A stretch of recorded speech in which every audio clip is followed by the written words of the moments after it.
எல்லாருக்கும் வணக்கம். அருவி மீடியா ஜங்ஷன் சார்பாக இதனுடைய திறப்பு விழாவுக்கு நாங்கள் வந்தோம்.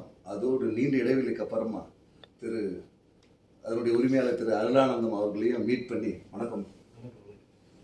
அதனுடன் ஆர்வீர் நண்பர் திரு ஆல்வின் செல்வா பிரான்சிஸ் அவர்களையும் மீட் பண்ணி சில கல்வி சார்ந்த விஷயங்கள் ஆஸ் எ பேரண்ட், நான் என்னோட குழந்தை வந்து இப்போ +2 படிக்கிறாங்க, அவருடைய குழந்தை வந்து 11th படிக்கிறாங்க. ஸோ இவர் வந்து ஒரு கல்வியாளர்ன்றதுனால ஆல்ரெடி ஆல்வின் இன்ஸ்டிடியூட் வச்சுட்டு இருக்காரு, கல்வி நிறுவனம் அவர் வச்சுட்டு இருக்குன்ற ஒரு காரணத்தினால அதில் சில விஷயங்களை அவர் மூலமாக நாங்கள் தெரிஞ்சுக்கலான்ற ஒரு நல்ல எண்ணத்தினாலையும் ரியலி ஆக்சுவலாக சாதாரண இப்போ இன்றைக்கி இருக்கிற மக்களுக்கு வந்து போராக தான் இருக்கும் நாங்கள் பேசுகிற subject. But to be frank, this is really useful for each and every parent and as well as the kids. So அனைவருக்கும் இது வந்து ரொம்ப ரொம்ப ரொம்ப உபயோகமாக தான் இருக்கும். அதனால் அந்த போரை கொஞ்சம் தள்ளி வச்சுட்டு இந்த நல்ல விஷயத்தை கொஞ்சம் தெரிஞ்சுக்கங்க. வணக்கம் ஐயா. ஸோ நமக்கு வந்து இப்போ வந்து நம்ம வந்து 10வது படித்ததுக்கு அப்புறமா குழந்தைங்கள்லாம் என்னென்னலாம் படிக்கலாம். 10வது படித்து முடித்தோடனே அவங்க எல்லா குழந்தைங்களும் வந்து நிறைய மார்க் எடுத்துட மாட்டாங்க. 400 மார்க் எடுப்பாங்க, 300 மார்க் எடுப்பாங்க, 280 மார்க் எடுப்பாங்க, 499 எடுக்கிறாங்க. ஸோ எந்தெந்த குழந்தைங்க என்னென்ன குரூப் படித்தாக்கா அவங்க அடுத்த நெக்ஸ்ட் லெவலுக்கு இடையில தடைப்படாமல் நெக்ஸ்ட் லெவலுக்கு அவங்க வந்து அடுத்த லெவலுக்கு போய் படிக்க முடியும். ஸோ அந்த விஷயத்த சொன்னீங்கன்னா கொஞ்சம் உபயோகமாக இருக்கும்.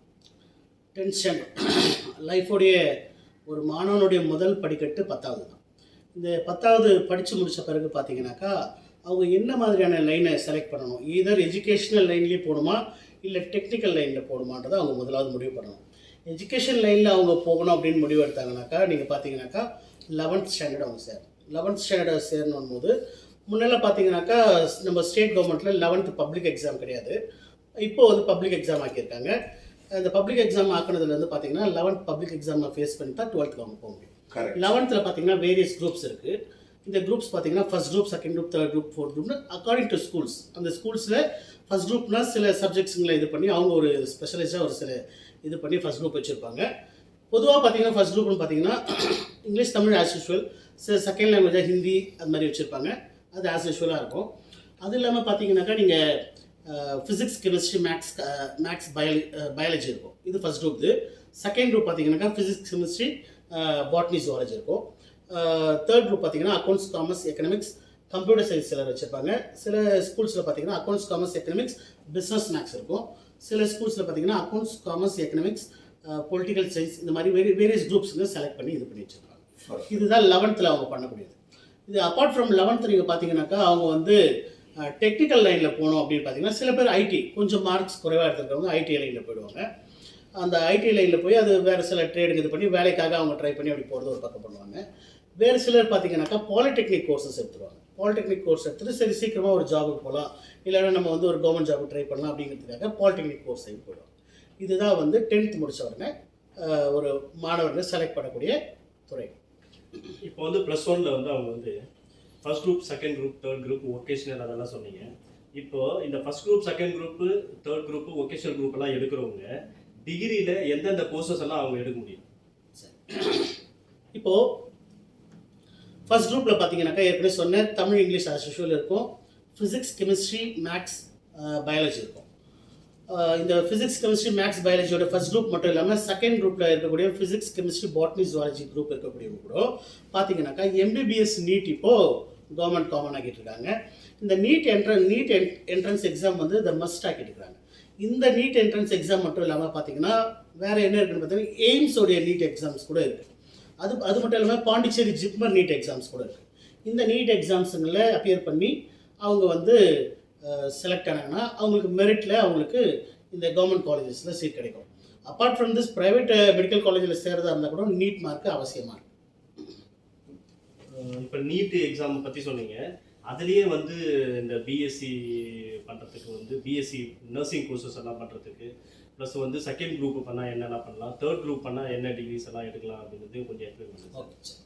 இப்போது சரி நம்ம வந்து இப்போ +2 பண்ணாக்கா ஃபர்ஸ்ட் குரூப், செகண்ட் குரூப் பண்ணவங்க நீட் தான் பண்ணி ஆகணும், எம்பிபிஎஸ் தான் பண்ணி ஆகணும் அப்படின்ற மாதிரி இருக்கா அப்படின்னாக்கா இல்லை. அப்பார்ட் ஃப்ரம் தட் இன்னும் ஒரு 4-5 வழிங்க இருக்குது. அதில் ஒன்று பார்த்தீங்கன்னாக்கா வெட்னரி சயின்சஸ் இருக்குது. வெட்டினரி சயின்சஸ்க்கு நீட்டு தேவையான்னு பார்த்தீங்கன்னா இல்லை, நீட் தேவையில்லை. நீட் இல்லாமல் அதுக்கு நிகரான சில எக்ஸாம்ஸுக்கு நடத்துவாங்க.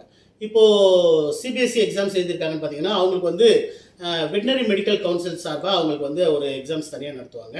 அது இல்லாமல் ஸ்டேட் போர்ட் ஸ்டூடெண்ட்ஸ் இருந்தாங்கன்னாக்கா ஸ்டேட் போர்ட் ஸ்டூடெண்ட்ஸ்க்கு பார்த்தீங்கன்னாக்கா ஸ்டேட் கவர்மெண்ட்டே ஒரு கிட்டத்தட்ட நீட்க்கு நிகரான ஒரு இதுவான கொஷின்ஸ் எல்லாம் அவங்க கேட்பாங்க. அந்த கொஷின்ஸ் எல்லாம் ஃபேஸ் பண்ணி பசங்க எழுதி இது பண்ணாங்கனாக்கா அவங்க கிளியர் பண்ணாங்கன்னா அவங்களுக்கு அந்த வெட்டினரி சயின்சஸில் அது ஈக்குவலன்ட் டு நீட். அதுக்கு தனியான படிப்பா? ஆமாம், அது தனி வெட்டினரி சயின்ஸ் வந்து அந்த அனிமல்ஸ் ட்ரீட்மெண்ட் கொடுக்குற அந்த இதுதான். நீட் இப்போ நம்ம தனியாக படித்து எழுதுற மாதிரி இதுக்கும் தனியாக படித்து எழுதுறோம். ஆமாம், இதுக்கும் தனியாக. ஆனால் இவங்க நீட் அப்பியர் பண்ண தேவையில்ல, நீட்டுக்கு நிகரான ஒரு என்ட்ரன்ஸ் எக்ஸாம் மாதிரி அதில் இருக்கும். இல்லை சார், நீட்டுக்கு நிகரான என்ட்ரன்ஸ் எக்ஸாம் அண்டர்ஸ்டுட். நம்ம என்னன்னாக்கா இப்போ நீட்டுக்குன்னு குழந்தைங்க வந்து அதுக்குன்னு தனியாக வந்து ஒரு கோச்சிங் சென்டர் போயிட்டு அதுக்கான 11வது 12வது படிக்கிறது இல்லாமல் அவங்க தனியாக ஒரு புத்தகம்லாம் வாங்கி படிக்கிறாங்க. அது மாதிரி இதுவும் புத்தகம் வாங்கி படிக்கணும். அவங்க அதுக்கு ப்ரிப்பேர் பண்ணணும். அதுக்கு ப்ரிப்பேர் பண்ணி வெட்டினரி சயின்சஸ் இது பண்ணணும். அப்பார்ட் ஃப்ரம் திஸ் இது மட்டும் நீங்கள் பார்த்தீங்கன்னா ஃபிஷரி சயின்சஸ் இருக்குது. ஃபிஷரி சயின்சஸ் என்ன, ஃபிஷரி சயின்சஸ்லாம் ஒரு எஜுகேஷன் சொல்கிறாங்களேன்னு பார்த்தீங்கன்னாக்கா இன்றைக்கி உலக அளவில் பார்த்தீங்கன்னாக்கா மீன் வளம் அதிகமாக இருக்குது.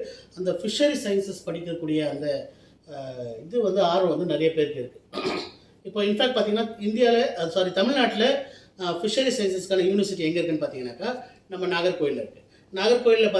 நாகப்பட்டினத்தில் இருக்குது. நாகப்பட்டினத்தில் அந்த ஃபிஷரி யூனிவர்சிட்டியை ஸ்டார்ட் பண்ணது மாண்புமிகு முன்னாள் முதலமைச்சர் புரட்சி தலைவர் ஜெயலலிதா அவர்கள் தான் அந்த யூனிவர்சிட்டி அவங்க ஸ்டார்ட் பண்ணி வச்சாங்க. இன்றைக்கி அந்த யூனிவர்சிட்டி மூலமாக அவங்க வந்து நிறைய ஸ்டூடெண்ட்ஸ் வந்து அந்த ஃபிஷரிஸ்க்கு இது பண்ணிகிட்ருக்காங்க. இதில் என்ன மாதிரியான கோர்சஸ் இருக்குன்னு பார்த்தீங்கன்னா அந்த மீன் வளர்ப்பை பற்றியும் அந்த மீன்களை பற்றி ஆராய்ச்சி செய்த மீன் வளங்கள் எப்படி அதிகரிக்கிறது அதை பற்றின கோர்சஸ் தான் இதில் அதிகமாக இருக்குது. அதாவது பிஎஸ்சி செஃபல் சொல்லிட்டு ஒரு கோர்ஸ் இதில் இருக்குது. அது ஃபுல்லாகவே அந்த ஃபிஷரிஸ் சம்மந்தப்பட்டதான கோர்சஸ் தான் இதில் அதிகமாக இது இருக்குது. அதனால் இதுக்கு வந்து ஸ்கோப் இருக்கான்னு பார்த்தீங்கன்னா ஃப்யூச்சர் ஸ்கோப் இதுக்கு நிறையா இருக்குது. ஏன்னா அது நிறைய பேர் அதை செலக்ட் பண்ணாத துறையாக இருக்கிறதுனால அதை செலக்ட் பண்ணாங்கனாக்கா அந்த கோர்ஸில் அவங்க அதிகமாக ஆர்வம் செலுத்தி அவங்க அதை இது பண்ணி கொஞ்சம் ஒரு போட்டி குறைந்த ஒரு இடத்துல போனாக்கா நம்ம அதில் ஷைன் பண்ணுவோம் இல்லைங்களா, அந்த மாதிரியான ஒரு துறையாக தான் இது இருக்குது. இது புதுசாக தான் இருக்குது, இந்த விஷயம் புதுசாக தான் இருக்குது. இது மாதிரியான ஒரு விஷயம் இருக்குது. இது இல்லாமல் பார்த்தீங்கன்னாக்கா ஒரு ஆச்சரியத்துக்குரிய விஷயம் என்னென்னாக்கா இந்தியன் மெடிசன். இன்றைக்கி ஸ்கோப் வந்து இந்தியன் மெடிசன் தான். அலோபதி மெடிசன் எடுத்தாலே சைடு எஃபெக்ட் வரும் அப்படிங்கிறது கண்டிப்பாக இருக்கிறது தான். அது நம்ம வந்து தவிர்க்க முடியாத ஒரு விஷயம். அலோபதியை தவிர்த்து நீங்கள் வேறு என்ன இந்தியன் மெடிசன் எடுத்தீங்கன்னு பார்த்தீங்கன்னாக்கா சித்தா, ஹோமியோபதி, யுனானி, நேச்சுரோபதி இந்த மாதிரியான விஷயங்கள்லாம் பார்த்தீங்கன்னாக்கா இதெல்லாம் வந்து அலோபதிக்கு போட்டியானது. அலோபதி வந்து மெடிக்கல் இது இங்கிலீஷ் மெடிசன். இதற்கு போட்டியானது இந்தியன் மெடிசன். இதெல்லாம் இந்தியன் மெடிசனில் பார்த்தீங்கன்னா நம்ம உணவு முறைகள்லேயே அதை வந்து சீர்படுத்துறது. அதுதான் இந்த சித்தா, ஹோமியோ, யுனானி, நம்ம நேச்சுரோபதி எல்லாமே சொல்கிறது. உண்மையாக சொல்ல போனீங்கன்னா நேச்சுரோபதி வந்து இயற்கை வைத்திய முறைன்னே அதை சொல்லலாம். டயட்டிஷியன் பண்ணுறது, அந்த டயட் மூலமாகவே இது நோயை குணமாக்குறது, இது மாதிரியான விஷயங்கள்லாம் உணவு சார்ந்த மருத்துவம். இது தவிர்த்து வேறு என்னென்னு பார்த்தீங்கன்னா பேராமெடிக்கல் கோர்சஸ்ங்க உங்களுக்கு எப்படி நீங்கள் அதை ஒரு கொஸ்டினாகவே கேட்டீங்க. நர்சிங்கு, லேப் டெக்னீஷியன் இந்த மாதிரியான கோர்சஸ்லாம் இருக்குது. இந்த நர்சிங்கில் பார்த்தீங்கன்னா நர்சிங் லேப் டெக்னீஷியன் கோர்சஸ் மட்டும் இல்லை பார்த்தீங்கன்னா பிஃபார்மு, டிஃபார்மு, ஃபார்ம் டி இந்த மாதிரியான கோர்சஸ்ங்க எல்லாமே இப்போ வந்து பேச்சுலர் டிகிரி டிப்ளமா கோர்ஸாக கூட. எனக்கு ஒரு கேள்வி. இப்போ நம்ம வந்து எம்பிபிஎஸ்க்கு வந்து நீட் எக்ஸாம் எழுதுறோம். இப்போ நீங்கள் வந்து இந்திய மருத்துவம்னு சொன்னீங்க, அதாவது வந்து சித்தா இந்த மாதிரியான விஷயங்கள்லாம் சொன்னீங்க. அதுக்கு தனியாக நாம் ஏதாவது குழந்தைங்க exam எழுதுமா? Apart from 11th 12th அதுக்கெல்லாம் நீங்கள் இப்போது ஒரு என்ட்ரன்ஸ் இருக்குது. அதுக்கு ஒரு என்ட்ரன்ஸ் இருக்குது. அந்த என்ட்ரன்ஸ் அவங்க ஃபேஸ் பண்ணி அது அரசு என்ட்ரன்ஸ் தான் இருக்குது. அதுக்கும் நம்ம தனியாக ப்ரிப்பேர் ஆகணும். ஸோ அப்போ வந்து உடனே +2 முடிச்சுட்டு யாருமே போய் எழுத முடியாது. அதுக்கான இப்போ இல்லை. ஏன்னா பார்த்தீங்கன்னாக்கா ஒரு தரமான மருத்துவர் கொடுங்க, உயிர் காக்கிற வேலை. அதுக்கு ஒரு தரமான மருத்துவர் முன்னெல்லாம் பார்த்தீங்கன்னாக்கா வெளிநாட்டில் போயிட்டு படிச்சுட்டு வராங்க. அவங்களுக்குலாம் வந்து டேரெக்டாக வந்து அங்கே போய் வெளிநாட்டில் போய் மெடிசன் படிச்சுட்டு வந்து இங்கே டாக்டர் ஆனவங்களாம் இருக்கிறாங்க. அப்போ கொஞ்சம் ரீசெண்டாக என்ன பண்ணாங்க, அதையும் டைப் பண்ண ஆரம்பித்தாங்க. நீங்கள் வெளிநாட்டில் முடிச்சுட்டு வந்தாலும் இங்கேயும் என்ட்ரன்ஸ் எழுதி தான் நீங்கள் வந்து டாக்டர் ஆக முடியும் அப்படின்ற மாதிரி விஷயங்கள்லாம் கொண்டு வந்துட்டாங்க. இப்போ எல்லாத்துக்குமே பார்த்தீங்கன்னா என்ட்ரன்ஸ் இருக்குது. எல்லாத்துக்கும் என்ட்ரன்ஸ் இருக்குன்னா எந்த மெடிசன் எது படித்தாலும் நமக்கு ஒரு என்ட்ரன்ஸ் எழுதி தான் நம்ம பண்ணணும். இப்போ நான் ஏற்கனவே உங்களுக்கு வந்து பேராமெடிக்கல் கோர்சஸ் சொன்னேன். இந்த கோர்சஸில் இப்போ நீங்கள் ஒரு கிளாஸில் பசங்க இருக்காங்கன்னா அந்த ஃப்ரண்ட் பெஞ்சில் இருக்கிறவங்களுக்கு மட்டும்தான் இந்த எல்லா ஆப்பர்ச்சுனிட்டி கிடைக்கிற மாதிரி இருக்குது. என்ன மாதிரி இந்த லாஸ்ட் பெஞ்ச் ஸ்டூடெண்ட்டுங்கெல்லாம் என்ன மாதிரி கோர்சஸ்லாம் இருக்குது? அது லாஸ்ட்டில் சொல்கிறேன். லாஸ்ட் இப்போ இது பார்த்தீங்கன்னா ஆப்தோமெட்ரின்னு இன்னொரு கோர்ஸ் இருக்குது. அந்த கோர்ஸ் பார்த்தீங்கன்னா இது எல்லாத்தையும் விட பார்த்தீங்கன்னா அது வந்து லாஸ்ட்டில் கூட சொல்லலாம். எப்படின்னு பார்த்தீங்கன்னா ஆப்தோமெட்ரிக் கோர்ஸ் பார்த்தீங்கன்னா இன்றைக்கி பார்த்தீங்கன்னா கண் சம்மந்தப்பட்ட பிரச்சனை இல்லாதவங்களை 40 வயசு தாண்டிட்டாலே நமக்கு வந்து சின்ன எழுதுங்க படிக்க முடியல. ஆமாம், இன்ஃபேக்ட் எனக்கே வந்து இப்போ கண்ணாடி போடுற ஒரு சூழல் தான். அப்போ இதில் உங்களுக்கு ஒரு சந்தோஷம். சரி, அப்போது அந்த கண்ணாடி பயன்படுத்துறது இப்போ எல்லாருக்குமே வந்து மஸ்ட் ஆகிடுது சூழ்நிலை. ஒரு உலக இன்டர்நேஷ்னல் ரீதியான ஒரு சர்வே சொல்லுது 80% பேர் கண்டிப்பாக கண்ணால் ஒரு பாதிப்பு இருக்கும். அது வந்து ஏஜ் ஆனாலே கண்டிப்பாக கண் சம்மந்தப்பட்ட பிரச்சனை இருக்கும். அவங்க கண்ணாடி போடுறதோ லென்ஸ் போடுறதோ ஏதோ இன்னைக்கு இருக்கிற நமக்கு வந்து டெக்னாலஜி, ஏன்னா நிறைய வந்து மொபைல் யூஸ் பண்ணுறோம், ஃபோன் லைட்டு தான் கண்ணை இது பண்ணுது. அதுக்கு தேவையான ஒரு விஷயம் தான் நீங்கள் சொல்கிறது. அந்த மாதிரி அந்த ஆப்தோமெட்ரிக் கோர்ஸ் கூட பண்ணலாம். இது மாதிரியான கோர்சஸ் இங்கே இருக்குது. சரி, இதை தாண்டி நீங்கள் வேறு என்ன இருக்குதுன்னு பார்த்தீங்கன்னாக்கா பிஎஸ்சி கோர்சஸ். இப்போ நண்பர் கேட்டார், கடைசி ஃப்ரண்ட் பெஞ்சில் இருக்கிறவங்க என்ன பண்ணோன்னாக்கா பிஎஸ்சி கோர்சஸ் பண்ணலாம். பிஎஸ்சி ஃபிசிக்ஸ் பண்ணலாம், பிஎஸ்சி கெமிஸ்ட்ரி பண்ணலாம், அதுவே பிஎஸ்சி பாட்னி, பிஎஸ்சி கெமிஸ்ட்ரி எல்லாம் வந்து கெமிஸ்ட்ரி எல்லாம் படிக்கிறவங்க வந்து front bench students sir. Back பெஞ்சுக்காக வாங்க. பேக் பெஞ்சுக்கு இன்னும் சில கோர்சஸ் இருக்குது. அதுதான் லாஸ்ட்டில் இன்னும் கொஞ்சம் அது வராதுங்க. இந்த மாதிரியான கோர்சஸ் இதுலேயே பார்த்தீங்கன்னாக்கா பிஎஸ்சி முடிச்சுட்டு எம்எஸ்சி பண்ணலாம். எம்எஸ்சி எம்ஃபில் முடிச்சுட்டு பிஹெச்டி முடிச்சாக்கா டாக்டரேட் பட்டம் வாங்கலாம். அது ஒரு பக்கம் இருக்கும் பொழுது பார்த்தீங்கன்னாக்கா மைக்ரோபயாலஜி, இதுலேயே மைக்ரோபயாலஜி ரொம்ப ரொம்ப முக்கியமான. பிஎஸ்சி எம்எஸ்சி பண்ணுறவங்க வந்து அவங்க கிட்டத்தட்ட வந்து டாக்டர் ப்ராக்டிஸ் பண்ண முடியாது. பட் ஆனால் அவங்க மெடிசன்லாம் எழுதலாம். பட் ஆனால் அவங்க ட்ரீட்மெண்ட் மட்டும் ட்ரீட்மெண்ட் பண்ண முடியும். அவங்க ஒரு இதுதான், சப்ஸ்டிட்யூட் தான். அவங்களோட சேர்ந்து தான் அவங்க கிட்டத்தட்ட அதுக்கு நிகராக தான் படிப்பாங்க. ஆனால் அவங்க டாக்டர் கிடையாது.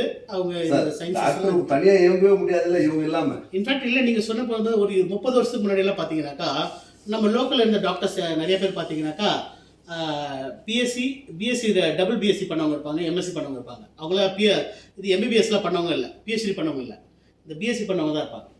நீங்கள் யாராவது பழைய டாக்டர்ஸ் பாருங்கள், அவங்களாம் அந்த பிஎஸ்சி பண்ணவங்க தான் இருப்பாங்க. அவங்களாம் அந்த பீரியடில் வந்து அதுவே ஐஎம்ஏ வந்து அவங்கள ரெகக்னைஸ் பண்ணிடுறாங்க. அது மாதிரியான ஒரு சூழல் மாதிரி இப்போ வந்து இதெல்லாம் இது பண்ணிவிட்டு தடை பண்ணிட்டு தான் இப்போ எம்பிபிஎஸ் அது இதெல்லாம் எல்லாமே இது பண்ணிட்டு இருக்காங்க. சரி, இதெல்லாமே வந்து உங்களுக்கு அவர் நண்பர் சொன்ன மாதிரி ஃப்ரண்ட் பெஞ்சு மிடில் பெஞ்சில் இருக்கிறவங்களுக்கு. சரி, பேக் பெஞ்சில் இருக்கிறவங்களுக்கு என்ன அப்படின்னு பார்த்தீங்கன்னா, இது இல்லாமல் ஃப்ரண்ட் பெஞ்சில் இருக்கிறவங்களுக்கு நிறைய பார்த்தீங்கன்னாக்கா இன்னும் பிகாம், பிபிஏ, பிசிஏ, இந்த மாதிரி எவ்வளோ கோர்ஸ், இன்ஜினியரிங் ஸ்டடீஸ் எவ்வளோ இருக்குது. இதெல்லாமே ஃப்ரண்ட் பெஞ்ச் மிடில் பெஞ்சு தான் அப்படின்னு சொல்லிட்டு அவரும் சொல்லிட்டார். சரி, பேக் பெஞ்சுக்கு என்ன கோர்சஸ் இருக்குது அப்படின்னு பார்த்தீங்கன்னா ஆர்ட்ஸில் போகலாம். ஆர்ட்ஸில் நீங்கள் என்ன பண்ணானாக்கா இங்கிலீஷ் லிட்ரேச்சர், ஹிஸ்ட்ரி, தமிழ் லிட்ரேச்சருக்கு சைடில் நிறைய போகலாம். அப்படி போய்ட்டு இது பண்ணலாம். ஏதோ ஒரு டிகிரி வேணும் எனக்கு கல்யாண பத்திரிக்கையில் பேர் பின்னாடி போடுறதுக்கோ, இல்லைனாக்கா ஏதோ ஒரு வேலைக்கோ இல்லை ஒரு ஜாபுக்கோ அப்படின்ற மாதிரி போடுறதா இருந்தாக்கா ஒரு ஆர்ட்ஸ் டிகிரி இது பண்ணிக்கலாம். அதுக்கு கூட ஓரளவுக்கு அது படிக்கணும். ஓகே, அந்த ஆர்ட்ஸ் கோர்சஸ் பண்ணால் ஜாப் ஆப்பர்ச்சுனிட்டி எல்லாம் கம்மியாக இருக்கும்ன்றீங்களா?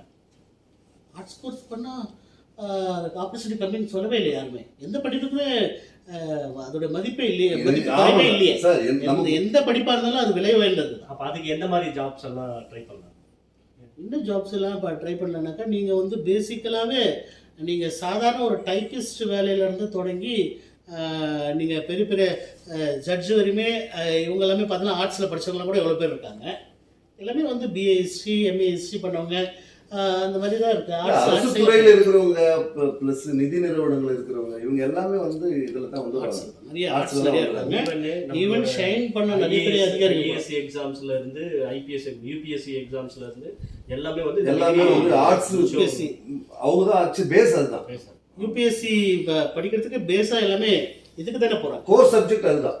ஆர்ட்ஸ் இது படிக்கணும்னு தான் விரும்புகிறாங்க. பிஏ ஹிஸ்ட்ரியோ பொலிட்டிக்கல் சயின்ஸோ இல்லைனாக்கா நீங்கள் எடுத்துக்க பப்ளிக் அட்மினிஸ்ட்ரேஷன் உள்ளிட்ட கோர்சஸ் எல்லாமே எடுத்துக்காங்க. எல்லாமே ஆர்ட்ஸில் தான் வரும் சார். அரசு துறை தவிர்த்து இன்னைக்கு வந்து பிரைவேட் செக்டர் தான் நம்ம இந்தியாவே வந்து கட்டமைக்குது.